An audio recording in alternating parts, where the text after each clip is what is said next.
Live TV, सच सबसे आगे। नमस्कार दोस्तों, मेरा नाम है आशुतोष उज्ज्वल और आज मैं आपको BND के बारे में बताने जा रहा हूं। गलत मत समझिए भैया, ये BND का मतलब है बड़बोले देवगन।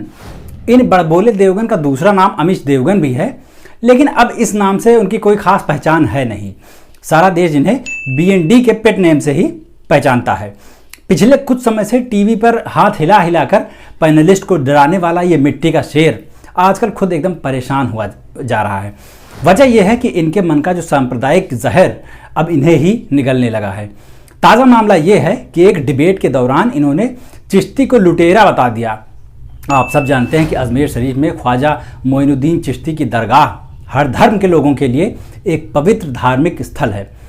हर धर्म के लोग यहाँ पर मन्नत मांगने और चादर चढ़ाने आते हैं, लेकिन बड़बोले देवगन ने उन्हें जोश जोश में लुटेरा बोल दिया। अब ये भाई साहब इतने समय से अपना सांप्रदायिक एजेंडा चला रहे थे, लोग देखते थे और कभी कभी म्यूट कर देते थे, कभी चैनल बदल देते थे, लेकिन ये बात नाकाबिले बर्दाश्त थी। नतीजा ये हुआ कि अमीश देवगन, माफ़ कीजिएगा, BND के ऊपर देश भर में 200 से ज़्यादा FIR हो चुकी हैं। ये बात पत्रकार वाहिद अली खान ने अपने एक फेसबुक वीडियो में भी बताई है। आप खुद सुनिए।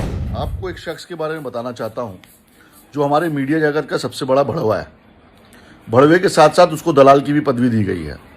जी हाँ, और वो मीडिया जगत में बड़ा ही लोकप्रिय अपने आप को बोलता है और उन सब उसका नाम भी आप लोगों को पता है मैं किसकी बात कर रहा हूँ।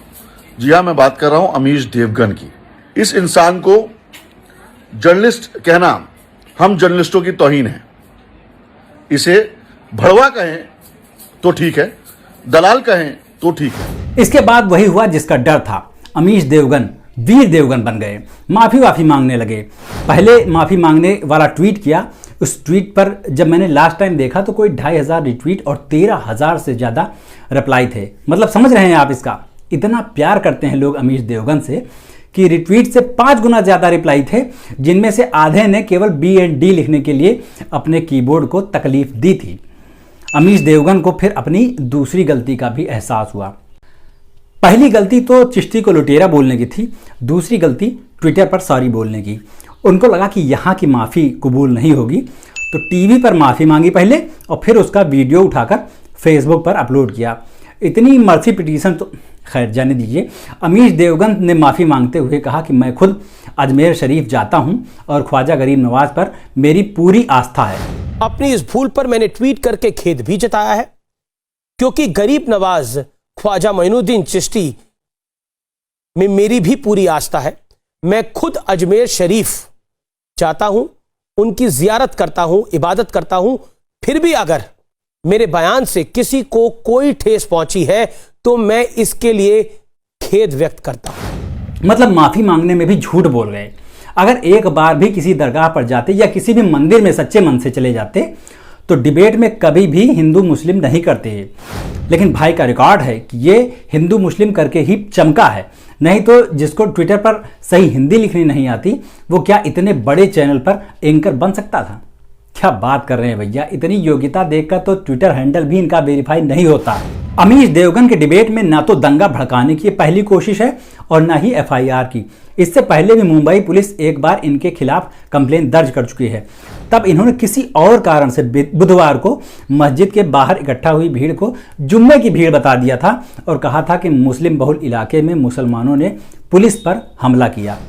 जब पुलिस ने केस दर्ज कर लिया तो फिर से माफ़ी मांगने लगे, लेकिन दंगा फैलाने के कीटाणु अभी तक मरे नहीं थे। तो नेशनल टेलीविज़न पर ख्वाजा मोइनुद्दीन चिश्ती को गलती से ही सही लुटेरा बोल दिया। अब आप सारा दिन झूठ सच बकेंगे तो जबान कब तक साथ देगी? कहीं ना कहीं तो फिसलेगी, और जब जबान फिसलेगी तो आपका एजेंडा जो है वो सारा बाहर आ जाएगा और ऐसे ही हाथ जोड़कर माफ़ी मांगते नजर आएंगे। अमीश देवगन की डिबेट देखकर साफ पता चलता है कि इन्हें देश से कोई मतलब नहीं है, सरकार ही इनके लिए देश है। अगर ये देश को बचाने की बात कर रहे हो तो उसमें सरकार बचाना साइलेंट समझा जाए। इनकी डिबेट में हमेशा पाकिस्तान को, चीन को, विपक्ष को, मुस्लिमों को निशाना बनाया जाता है, लेकिन सरकार से कभी एक भी सवाल नहीं किया जाता। डिबेट के ऐसे मुद्दे कि आदमी का मन करे कि इसको बंद करके चलो कार्टून देख लेते हैं। जैसे कल की डिबेट का मुद्दा था चीन सावधान, मुंह तोड़ देगा हिंदुस्तान। इसमें डिबेट करने की क्या ज़रूरत थी? ये तो सबको पता है कि चीन के फौजी डरपोक होते हैं, अपने माता पिता के सिंगल चाइल्ड होते हैं, उन्हें लड़ने की तमीज़ नहीं होती, और जाहिर सी बात है इसी वजह से भारत उसका मुंह तोड़ देगा। फिर इसमें डिबेट किस बात की थी?